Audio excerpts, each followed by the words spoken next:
Hər vaxtınız xeyir əziz müdavimlər.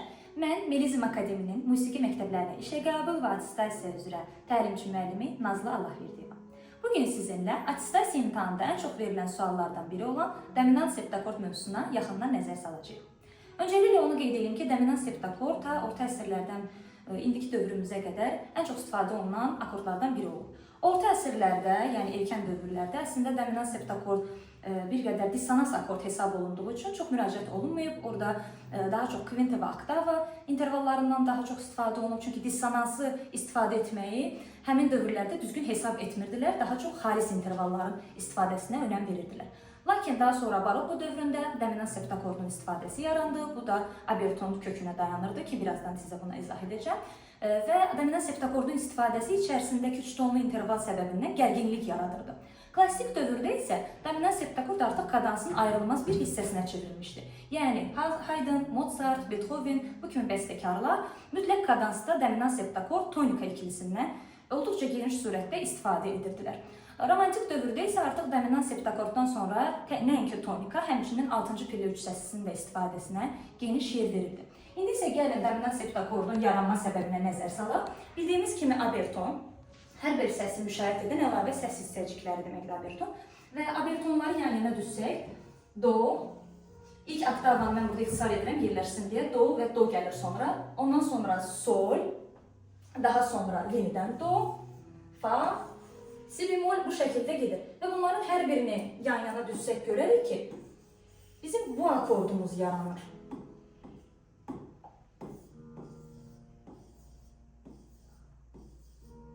Və gördüyünüz kimi də bu dominant septakord akordunu əmələ gətirir. Yəni çoxlarının düşündüyü kimi dominant septakord dominantadan yox, əslində oberton köklü yaranmış bir akorddur. Həm dominant, həmçinin dominant septakord. Yəni ta qədim zamanlardan əslində dominant septakord istifadə olunurdu.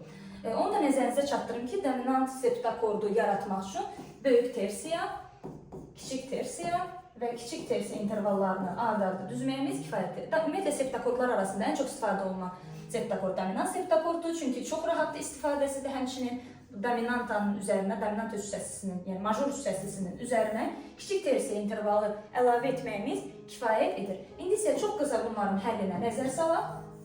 Həlləri də olduqca asandır. Hal-hazırda qeyd etdiyim dominant septakord fa majorda, F-dur, yaranmış dominant septakorddur. Bunu həll edərkən bu natamam tonika üç səsisinə həll olunur.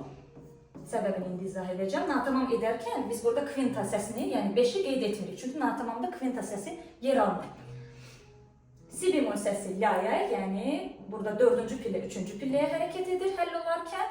Sol səsi fa-ya, mi səsi də həmçinin fa-ya və gördüyünüz kimi do səsi aşağıda tək qaldığı üçün biz onu yuxarıya 1-ci pilləyə həll edirik ki, aşağıda çəkin bir görüntü yaratmasın, həm də səslənmə cəhətdən də uyğun olsun.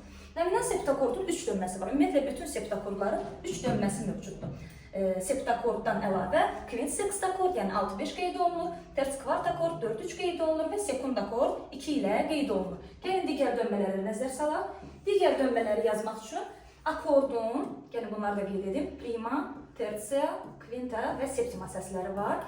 Prima, do, prima əmələ gətirdiyi üçün, do, mi, tersiya əmələ gətirdiyi üçün, do, sol, kvinta əmələ gətirdiyi üçün və do, si bemol, septima intervalı əmələ gətirdiyi üçün. Və bayaq sizə dediyim 3 tonlu interval da burada yaranır. Mi, si bemol əskildilmiş kvinta əmələ gətirir. Yəni bu akordun dissonans adlanmasının səbəbi də elə məhz budur.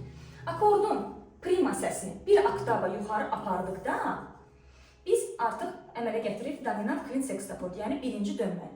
Bu zaman olacaq mi, gördüyünüz kimi do qalıb yuxarı gedəcək, sol, si bemol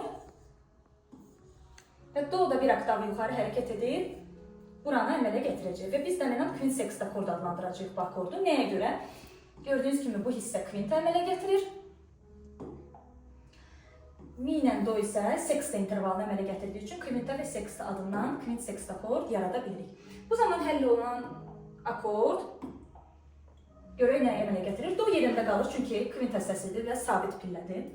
Si bemol yenə bayaqki kimi 4-cü pillə, 3-cü pillə həll olacaq. Sol ilə mi isə 2 və 7-ci pillələr olaraq fa-ya həll olacaq. Yəni adi bildiyimiz qeyri-sabit səslərin sabit səslərə standart həllindən istifadə edəcəyik. Burada həmçinin kvinta səsi də yer aldığı üçün tonika üç səslisi sözünü qeyd edə bilirik.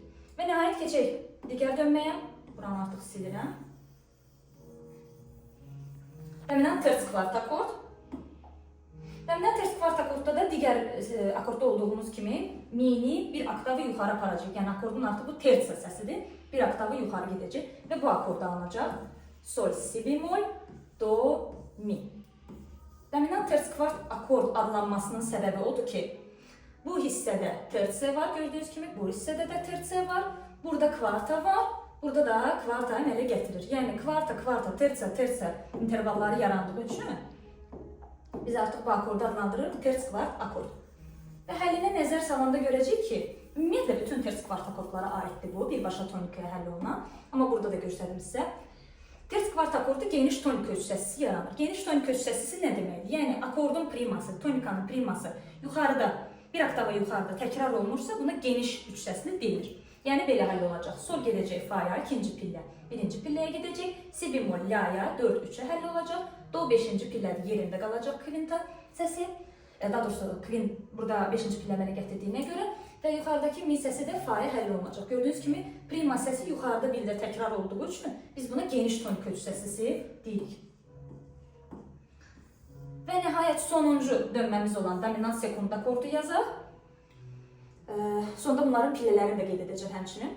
Sol səsi bir oktavı yuxarıya hərəkət edilir. Si bemol, do, mi və sol. Gördüyünüz kimi burada si bemol, do sekund intervalı əmələ gətirir. Bu səbəbdən də biz bu akordun adını deyirik sekund akord. Burada isə çox sadə. Sol yenə fa'ya gedəcək, mi də fa'ya gedəcək. Çünki hər ikisi 2 və 7-ci pillələrdir. Yəni aparıcı səslər birinci pilləyə mütləq həll olmalıdırlar. Həll oldular fa'ya. Do səsi yerində qalacaq, çünki yenə 5-ci pillədir. Si bemol səsi isə la'ya həll olunacaq. Gördüyünüz kimi burada digərlərindən fərqli olaraq artıq tonika üç səslisi yox, tonikanın sext akordu əmələ gəlir. Pillələrini də yuxarıda qeyd edək. Dominant septakord özü qammanın 5-ci pilləsindən qurulur. Zaten dominant adlanmasının səbəbi budur. 5-ci pillədən qurulduğu üçün. Dominant kvint sext akord qammanın 7-ci pilləsindən qurulur. Çox sadə sistem əsasında qurulur. Tersiyalarla getdiyim üçün kvinta deyirəm, 5-ci pillə, altını buraxırıq 7-ci pillə, dominant terts kvart akord, getdi, 1-i buraxırıq 2-ci pillə və dominant sekund akord, 2, 3-ü buraxırıq 4-cü pilləyə həll olunur. Bugünlük bu qədər əziz müdavimlər. Ümid edirəm ki, bu mövzu sizin üçün daha aydın və daha maraqlı oldu. Gələn dərslərimizdə görüşənədək.